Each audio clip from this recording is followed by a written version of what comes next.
Alam nyo naman na ang kabigin-biginan ng Pangulo natin, hindi lang dapat makulong yung mga kailangang managot dito sa pagnanakaw ng pera nating lahat. Pero kailangan din maibalik yung pera ng mga kababayan natin. And this is the beginning. Ito na yung umpisa. No, at nagpapasalamat tayo kay Commissioner Ariel kasi simula na ito.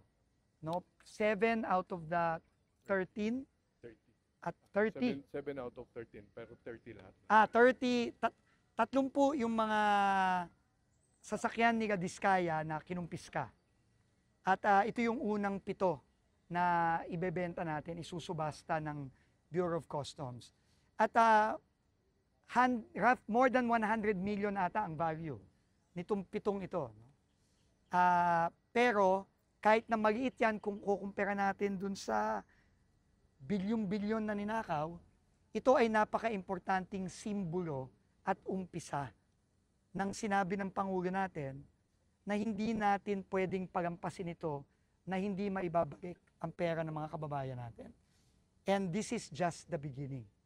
At napakaganda nga ng timing nito dahil alam nyo naman, malapit nang lumabas ang unang warrants of arrest galing sa kasong unang-unang final ng ICI at ng DPWH sa Office of the Ombudsman at final na ni Ombudsman Boying nung nakaraang araw.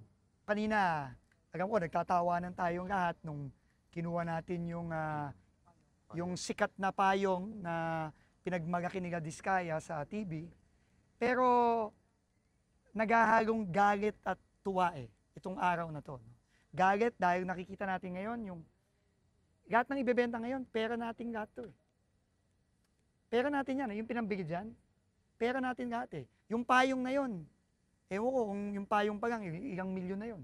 Pera natin yan So may kasamang galit, pero at the same time, may kasama ding tuwa na finally, mababawi na natin lahat to. At makakakuha na tayo ng hustisya.